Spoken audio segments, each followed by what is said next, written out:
tardes. Mi grupo está conformado por... Buenas tardes, compañeros, profesor. Mi nombre es Ode Cristina Fernández Liza. Hola a todos, compañeros y docentes. Mi nombre es Gabriela Nicole Díaz. Buenos días, profesor y compañeros. Mi nombre es María Camila Suárez Machado. Buenas tardes a todos. Mi nombre es Daniela Isamar Suescumbo Tello. Buenas tardes, mi nombre es Claudia Echeverri Pulgarín. Y mi persona, María José Vivero. Señores, Juzgado Primero Laboral del Circuito de Santa Marta.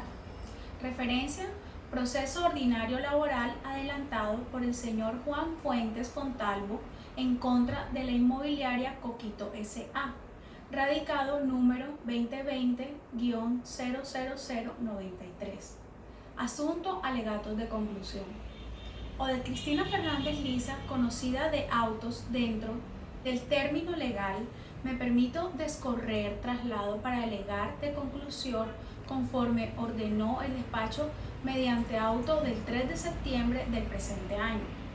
En el marco de la presente oportunidad procesal, esta defensa se permite hacer un estudio del caso considerando los hechos que resultan probados dentro del proceso a la luz de las pruebas aportadas y las demás que han sido recaudadas hasta este estadio sumarial. Para la presentación de los alegatos se seguirá el siguiente orden metodológico. 1. De la normativa y jurisprudencia aplicable al caso en estudio. 2. De la prohibición al empleador de deducir, retener o compensar sumas del salario del trabajador sin orden suscrita por el último. 3. Sobre la procedencia de deducciones sin afección del salario mínimo del trabajador. 4. Del derecho a la autonomía privada, contrato como ley para las partes. 5. Caso concreto. Primero, de la normativa y jurisprudencia aplicable al caso en estudio. En primer lugar, es preciso señalar que el artículo 53 de la Carta Política que reza: el Congreso expedirá el Estatuto del Trabajo. La ley correspondiente tendrá en cuenta por lo menos los siguientes principios mínimos fundamentales: igualdad de oportunidades para los trabajadores, remuneración mínima vital y móvil, proporcional a la cantidad y calidad de trabajo, estabilidad en el empleo, irrenunciabilidad a los beneficios mínimos establecidos en normas laborales, facultades para transigir y conciliar sobre derechos inciertos y discutibles, situación más favorable al trabajador en caso de duda en la aplicación e interpretación de las fuentes formales de derecho, primacía de la realidad sobre formalidades establecidas por los sujetos de las relaciones laborales, garantía a la seguridad social, la capacitación, el adiestramiento y el descanso necesario, protección especial a la mujer, a la maternidad y al trabajador menor de edad. El Estado garantiza el derecho al pago oportuno y al reajuste periódico de las pensiones legales. Los convenios internacionales del trabajo debidamente ratificados hacen parte de la legislación interna. La ley, los contratos, los acuerdos y convenios de trabajo no pueden menoscabar la libertad, la dignidad humana ni los derechos de los trabajadores. Funge como una garantía y límite a la autonomía del trabajador, ya que establece el principio de irrenunciabilidad de los derechos, ya que bajo ninguna circunstancia el trabajador podrá negociar, transigir, desistir, renunciar, etc., a un derecho que la ley laboral establezca como mínimo e irrenunciable, siendo entonces del caso traer a colación el concepto de salario al que hace alusión el Tribunal de Cierre de la Jurisdicción Ordinaria Laboral, el cual en reciente jurisprudencia afirmó que, abro comillas, en cuanto a su función, el salario, además de ser el valor con el que el empresario retribuye el servicio o la puesta a disposición de la fuerza de trabajo, también cumple una misión socioeconómica al procurar el mantenimiento o subsistencia del trabajador y su familia. Por esto, a nivel constitucional y legal, goza de especial protección a través de un articulado que garantiza su movilidad, irrenunciabilidad, inembargabilidad, pago, igualdad salarial, prohibición de cesión, garantía de salario mínimo, descuentos prohibidos, entre otros, según los artículos 53 de la Constitución Política y 127 y subsiguientes del Código Sustantivo del Trabajo. Hoy les vengo a hablar sobre la normativa que da la Corte Suprema y la Sala de Casación Laboral respecto al tema. Este concepto empleado por la Corte Suprema en la Sala de Casación Laboral se puede ratificar que existe una normativa rigurosa por la cual esta defensa reitera el alcance e incidencia que tiene la protección del salario devengado por el trabajador. Por lo tanto, resulta necesario entrar a escudriñar esta disposición y darle alcance o aplicabilidad en el asunto de arras. Así, el artículo 149 del Código Sustantivo del Trabajo establece los descuentos prohibidos al trabajador. Entonces, bajo este aspecto, se le es permitido al trabajador concretar con su empleador sobre los montos que éste puede deducir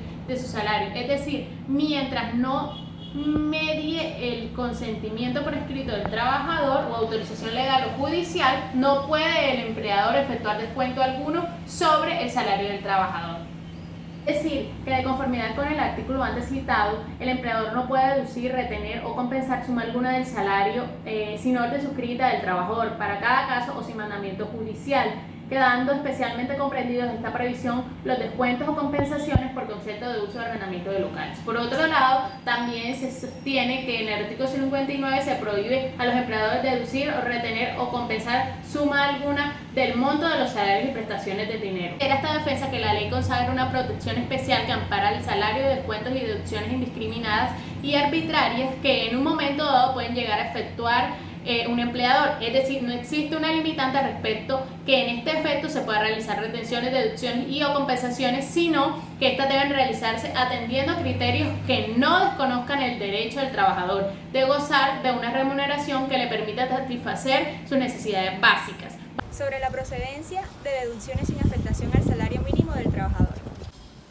Cabe resaltar que según lo ha explicado suficientemente la jurisprudencia vernácula y pacífica del Tribunal de Cierre de la Justicia Ordinaria Laboral, el empleador puede realizar deducciones dentro del marco de la ley al salario del trabajador y este a su vez tiene la libertad de comprometer su salario y prestaciones sociales para los fines de o que considere conveniente, siempre y cuando el monto del propósito que adquiere no afecte los mínimos mencionados en el numeral 2 del artículo 149 del Código Sustantivo del Trabajo.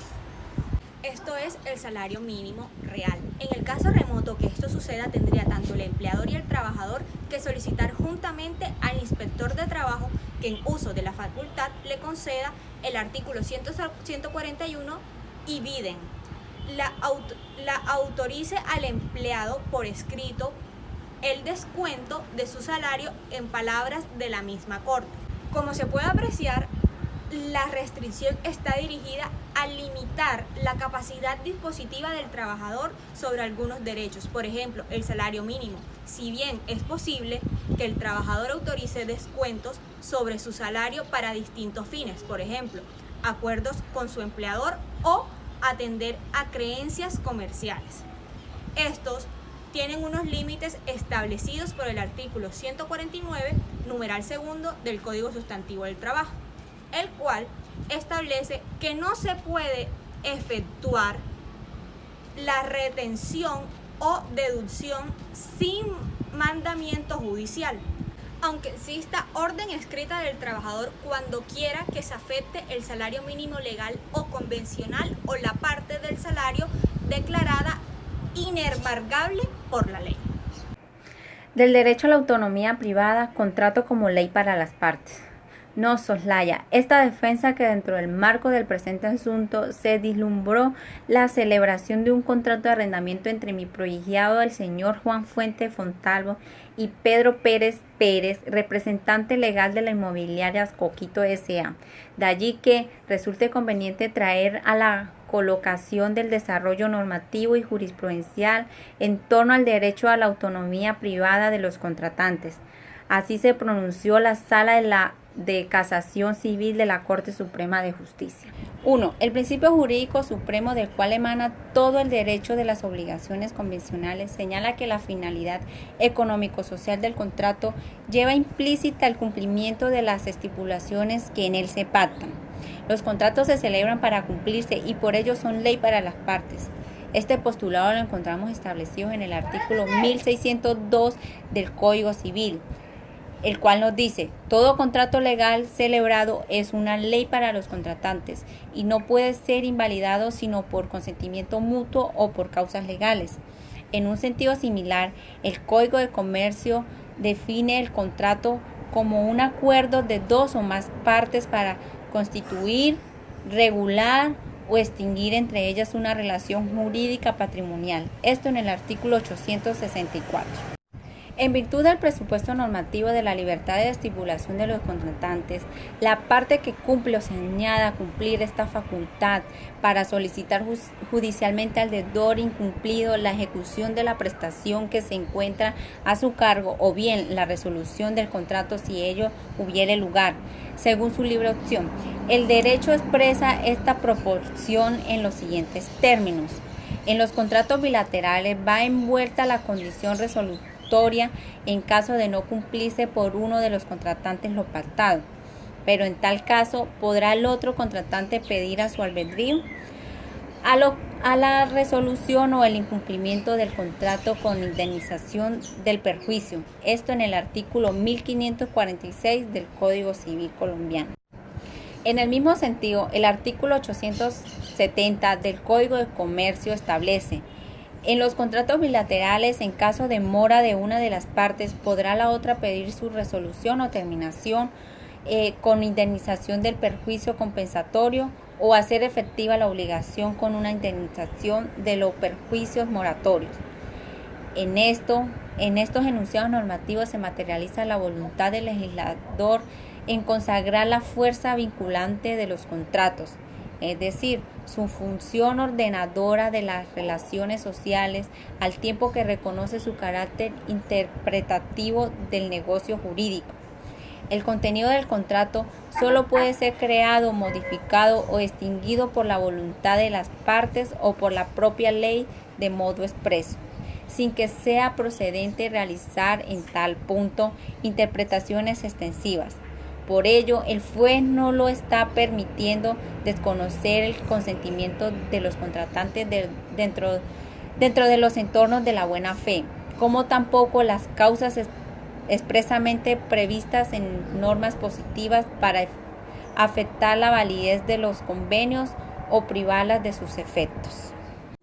Hechos probados. Sobre la relación laboral entre el demandante y la entidad demandada, se logró probar que entre el señor Juan Fuentes y la inmobiliaria Coquito S.A. existe una relación laboral desde el día 22 de febrero de 2019 mediante copia del contrato de prestación de servicios profesionales a término fijo por un año. El objeto del contrato reza prestación de servicios profesionales como auxiliar contable en apoyo a la gestión desempeñada por la gerencia de la inmobiliaria Coquito S.A. Asimismo, mediante la certificación de fecha de diciembre 7 de 2019 emitida por el representante legal de la inmobiliaria. De asignación laboral del demandante se comprobó que el señor Juan Fuentes, quien labora como auxiliar contable de la inmobiliaria, devengaba por concepto de salario la suma de 3.500.000, ello con base en certificación adiada diciembre 7 de 2019 emitida por el representante legal de la inmobiliaria. Con relación al contrato entre los señores Fuentes y el señor Pedro Pérez, se probó que el día 28 de febrero de 2019 entre las dos partes se firmó un contrato de arrendamiento de un departamento para vivienda ubicado en la Avenida de los Estudiantes, edificio Las Delicias, apartamento 202, con canon mensual de 750.000 pesos, pagadero de los primeros 5 días de cada mes. Asimismo, el texto contractual define en el clausulado noveno que ese documento presta mérito ejecutivo y que el arrendatario, el señor Juan Fuentes Montalvo, autorizó resolución de conflictos que deriven en el contrato que se resolvería ante tribunal de arbitramiento. Del cumplimiento de las obligaciones pecuniarias entre el señor Juan Fuentes Montalvo y el señor Pedro Pérez, como producto de una relación contractual, se probó que el señor Juan consignó por una sola ocasión el canon de arrendamiento pactado al señor Pedro durante el mes de marzo de 2019 y se acreditó con copia los extractos de la cuenta de ahorro número 228890 de la entidad bancaria Bancolombia, cuyo titular es el señor Pedro Pérez, correspondiente al lapso comprendido entre el día 1 de marzo y el 31 de agosto de 2019, el cual solo se registra la transacción por la suma de 750.000 pesos realizados al señor Juan Fuentes el día 4 de marzo de 2019. De ahí, con todo respeto, señor juez, la autoridad competente para conocer el presente caso conforme a la disposición contractual es un tribunal de arbitramiento, ello en virtud al principio de la autonomía de las partes plasmadas en el documento contractual supracitado. Las pruebas contentivas en el paginario dan cuenta que conforme a la cláusula 9 del contrato de arrendamiento de un apartamento ubicado en la avenida Los Estudiantes, edificio Las Delicias, apartamento 202, suscrito el día 28 de febrero de 2019 entre los señores Juan Fuentes Fontalvo y Pedro Pérez Pérez. De los descuentos realizados por nómina del señor Juan Fuentes Fontalvo, se aportó al paginario prueba del desprendible de nómina del señor Juan Fuentes Fontalvo correspondiente a los meses de abril a agosto del 2019, en donde consta la deducción por una suma de 750.000 pesos por concepto de otras deducciones. De lo anterior recuento de hechos probados, esta defensa permite hacer las siguientes apreciaciones al despacho.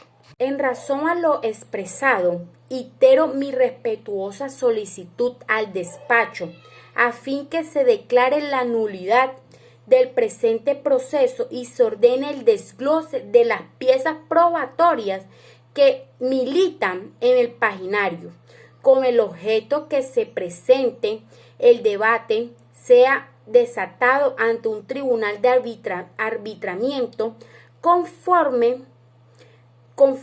fue estipulado en el contrato de arrendamiento suscrito por las partes procesales de la presente.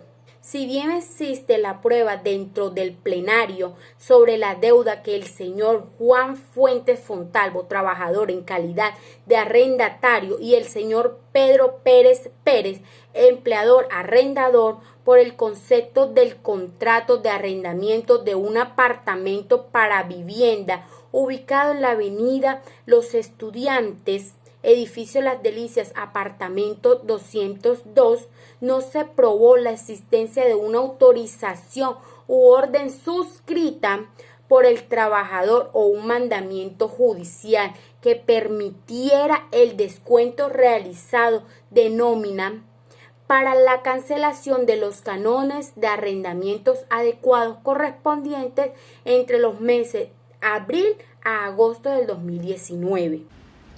Estos fueron nuestros alegatos sobre el caso planteado. Muchísimas gracias.